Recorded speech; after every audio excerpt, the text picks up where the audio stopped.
Why you keep sabotaging your own growth, and how to stop. Carl Jung explained.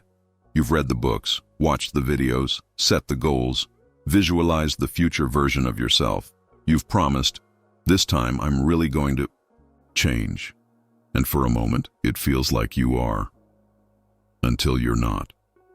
One small detour, one skipped routine, one old habit sneaks back in, and suddenly you're right where you started.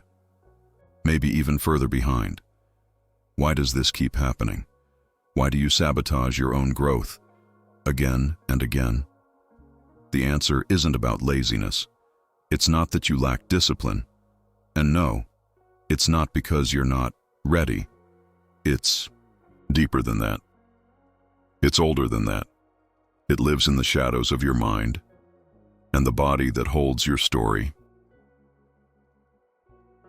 Let's start here. Self-sabotage is not the enemy. It's the symptom, a signal, a protective reflex born from a nervous system that once learned growth is dangerous, expansion is unsafe, change is a threat. And when that belief is buried deep enough, you can try all the right strategies and still loop back into the same patterns.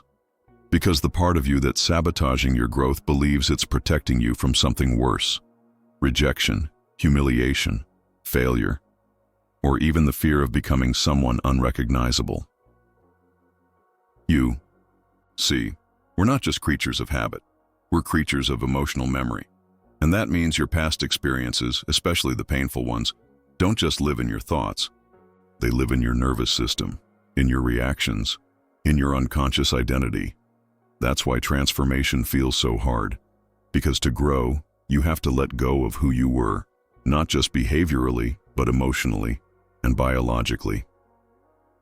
Think about that. Growth isn't just about doing something new. It's about becoming someone new. And that's terrifying, especially if the old you was built to survive pain. Because to the subconscious mind, safety is familiar. Even if familiar is toxic, self-destructive, or limiting. So when you start taking steps forward, when you commit to healing, to changing your relationship with money, to leaving the job, the relationship, the addiction, your nervous system freaks out. It says, wait, this isn't safe. This isn't who we are. And so the sabotage begins, not because you're weak, but because your system is trying to keep you alive. That's where compassion must enter, because self-sabotage is not a failure. It's an invitation to meet the parts of yourself that were never allowed to feel safe growing up, to meet the inner protector who learned that shrinking was safer than shining. This is where deep work begins, not in forcing new habits, but in creating a new internal reality where growth no longer feels like a threat. And here's the truth. You don't need to punish the parts of you that are afraid. You need to listen to them, hold space for them, teach them that it's safe now. Because healing isn't loud, it's quiet, it's slow. It happens in the small moments when you choose self-respect over self-abandonment. When you speak kindly to yourself, even after you fall. And yes, you will fall. That's part of the process. Growth isn't linear. It spirals, it repeats. Until the lesson lands deep enough to become embodied wisdom. So the question isn't, how do I stop sabotaging myself forever? The question is, how do I respond when I do? Because that response is everything. Do you collapse in shame? Or do you rise with gentleness? Do you criticize the setback? Or do you recognize it as a portal into a deeper level of self-trust? This is the shift, the mind shift. When you stop fighting yourself and start listening to yourself, everything changes. Because self-sabotage loses power in the presence of self-awareness. Let's go even deeper. What if I told you that your patterns of sabotage aren't even yours? What if they're inherited?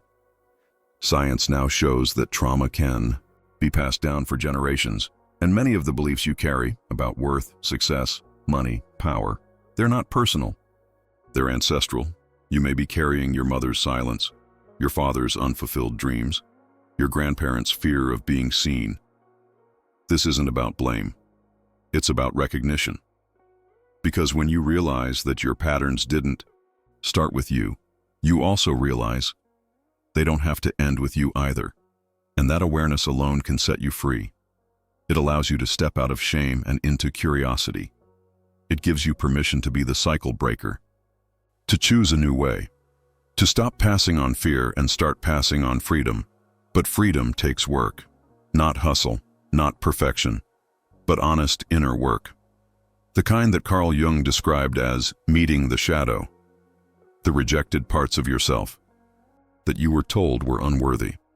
Because the more you suppress, the more you sabotage, and the more you integrate, the more energy you reclaim. This is how you stop sabotaging your growth. By facing what's underneath, by healing what you used to hide, by becoming more of who you truly are, not less. You don't need to be fixed. You need to be met, heard, honored, supported. And as you begin to do that for yourself, you'll notice something profound. The more you accept your inner world, the less you fear the outer one. And in that space, the space between reaction and awareness, you'll find the power that sabotage was hiding all along. If you're ready to go deeper, we created a powerful tool to help you reconnect with your inner self. It's called the Jung method, and the link is waiting for you in the first pinned comment. It's short, practical, and already helping thousands undo the very patterns we're exploring in this journey. Let's continue. You've already done the hardest part. You've become aware. You've seen the pattern. You've looked inward and realized the sabotage isn't random. It's not a flaw, it's a signal. So what do you do with that signal? That's where your power begins. The moment you stop blaming yourself and start listening to yourself, everything changes. Because self-sabotage doesn't mean you're broken.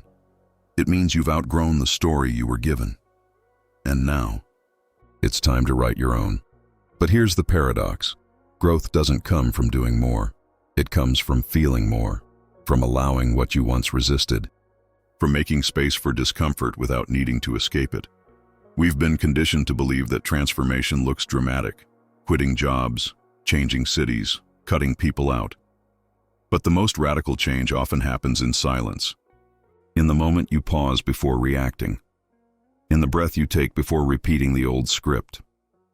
In the instant you choose compassion instead of control. These are not small things.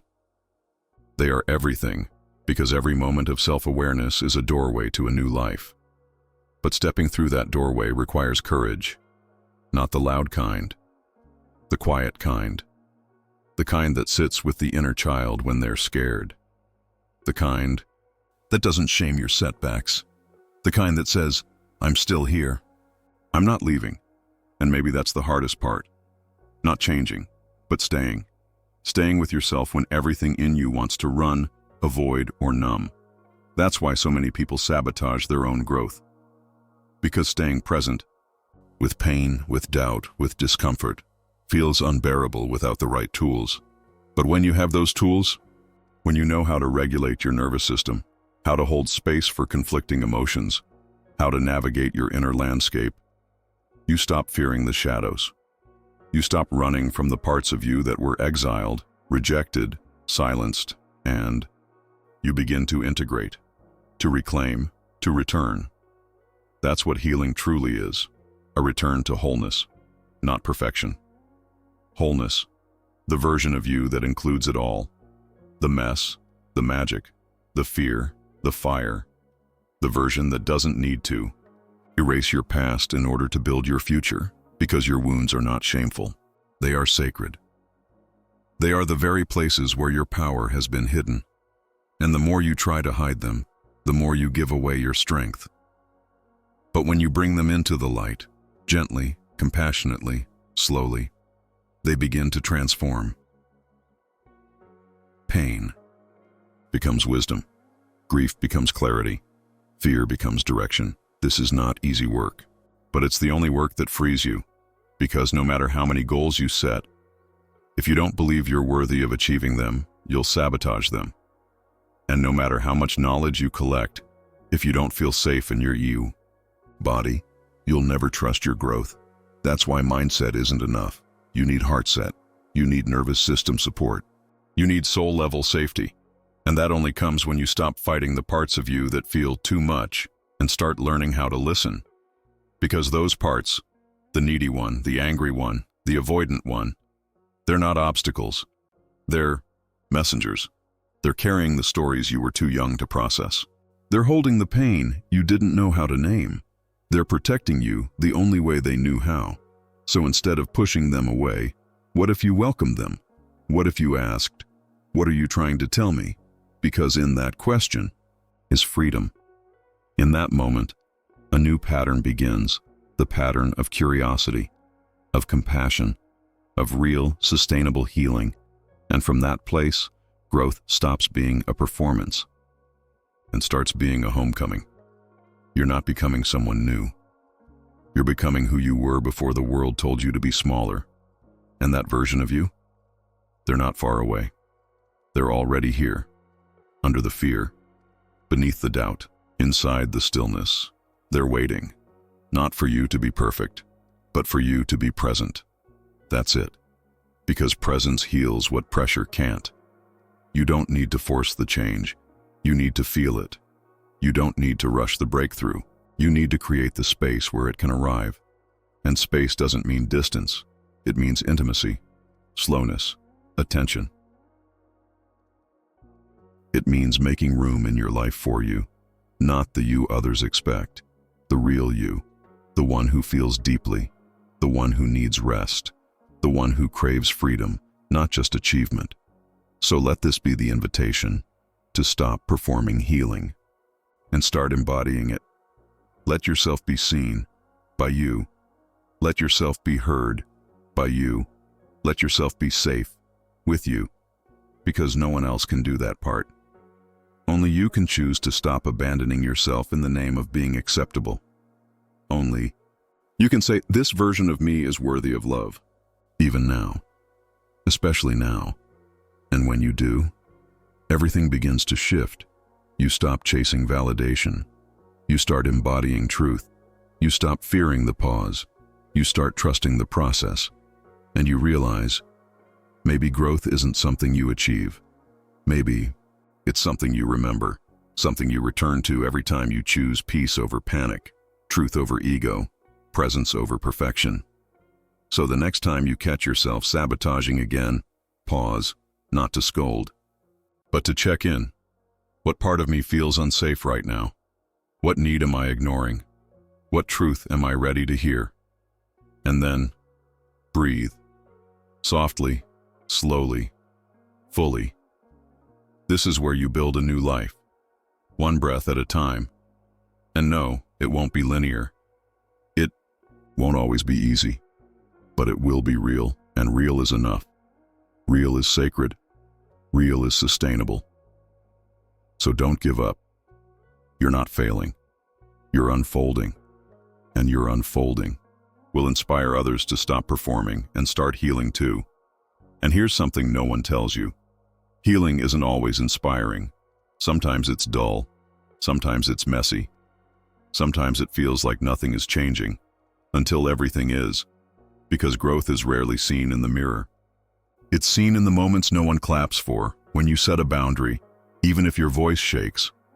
When you choose rest, even if it feels lazy. When you say no without guilt, or yes without fear.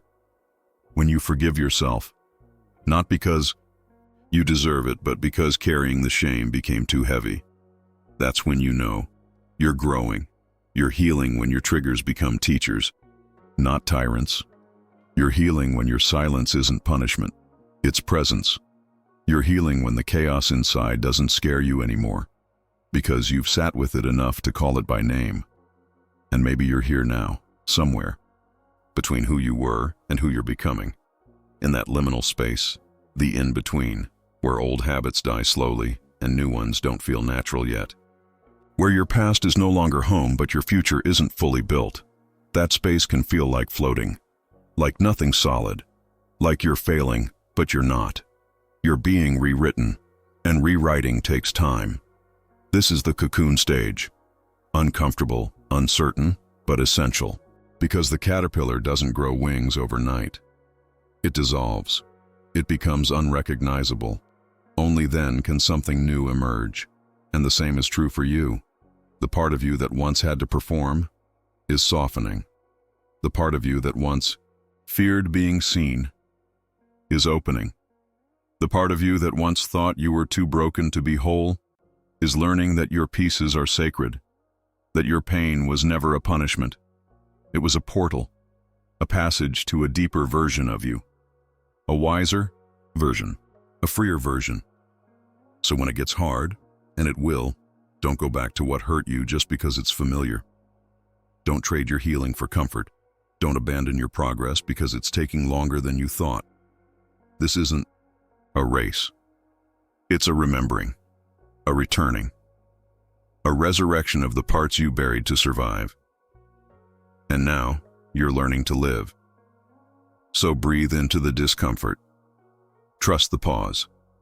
Celebrate the tiny wins, even if no one else sees them, because your soul sees them. Your future self sees them. And one day, not long from now, you'll look back and realize you weren't falling apart. You were falling into alignment. Everything you thought was a detour was actually a redirection. Every breakdown was a breakthrough in disguise. And the life you were chasing? It was never outside you. It was always here, quiet, still, waiting for you to slow down, to listen, to believe that you are already enough. And when you live from that place, not of fixing, but of remembering, you become magnetic. Not because you try harder, but because you become more honest, more real, more you. And that energy, that grounded, embodied, vulnerable energy, is what creates a life of depth, of meaning, of peace. So if today you feel stuck, lost, confused, know that clarity doesn't always come with fireworks. Sometimes, it comes in the quiet moment you choose to sit with your pain instead of running from it. Sometimes, it comes in the breath you give yourself permission to take, in the tears you no longer hold back, in the laugh that returns after weeks of silence. These are sacred signs, proof that the work is working, even when it feels invisible. You are not behind. You are not broken. You are blooming, and the world may not see it yet, but your soul does. So trust the process. Keep showing up for yourself. Keep choosing presence over perfection. And every time you do, you send a message to your nervous system, to your inner child, to your future self. I am safe now. I am listening. I am home.